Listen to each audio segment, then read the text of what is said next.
You're live with BBC News. The Trump administration confirmed on Tuesday that it's revoking temporary protected status for Somali immigrants in the U.S. The program grants work authorization and protection from deportation to foreigners from certain countries.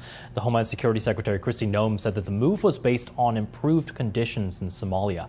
Around 2,500 immigrants are expected to be affected with deportation protections due to expire on March 17th. The move comes a month after President Trump called Somalians garbage and claimed that they contribute nothing to the U.S. He's also taken similar steps against immigrants from other countries, including Afghanistan, Cameroon, Ethiopia, Haiti, and Myanmar. All right, joining me now live is Jaylani Hussein, the executive director of the Minnesota chapter of the Council on American Islamic Relations. This move would affect around 2,500 Somalis living and working in the U.S. What kind of impact do you think that would have? Well, obviously, we expected something like that to come after the president already tweeted out this ending of the TPS program earlier this year, last year, and around Thanksgiving. And so, unfortunately, we were hoping that that would not be the case, but now they've actually formalized that. And so it does impact a large number of population. Obviously, the numbers that they're saying and the numbers that we have are a little different. We think it's about 500 to 700 individuals is what we had been told.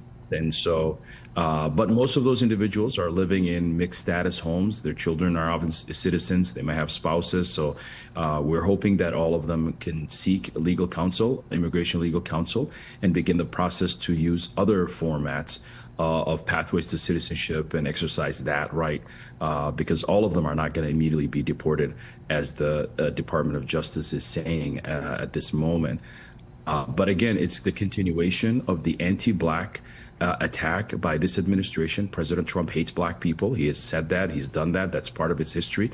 If you look at right now, the entire map of where there is a travel ban, it's pretty much half of Africa and a few other countries added to it. So he continues to talk about immigration, but it's really been a clear attack on Black people in this country. Well, let me ask you, just to put what the administration has said to you here, and Donald Trump has also said, of course, that he's done more for African Americans than any other president. That's leave that aside for now. But we heard Kristi Noem, the DHS secretary, saying that this is a move done because conditions in Somalia have improved enough to end this TPS program. Do you agree with that? I don't, because their own Secretary of State website does not say that. Once the Secretary of State website actually says what Kristi Noem is saying, then we may actually come to a conclusion. One department says you cannot travel to Somalia, and another department says the conditions on the ground have improved. So Kristi Noem has been lying. This federal government continues to lie. In fact, by ending TPS of Somalia, you're literally pretty much made the framework to end the entire program. Because Somalia is still considered a nation that is still struggling, not safe for Americans to go. And so therefore, no, absolutely not. This is a lie. One, the State Department says don't go. Kristi Noem says it's safe to go. Which is it? And in fact, we know, as other countries across the world who are a little bit more sane about what's happening would agree with what the Secretary of State would probably say on their website. The president also said, and this was earlier today, that he would revoke the citizenship of any naturalized immigrant from Somalia or anywhere else, he said, who's convicted of defrauding U.S. citizens. What's your reaction to that? Do you think that's a reaction to this fraud scandal in Minnesota that's involved members of the Somali American community?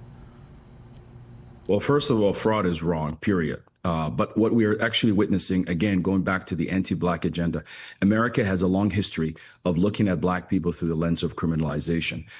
We have seen this in this country after slavery until today. We have the largest incarceration of Black people anywhere in the world.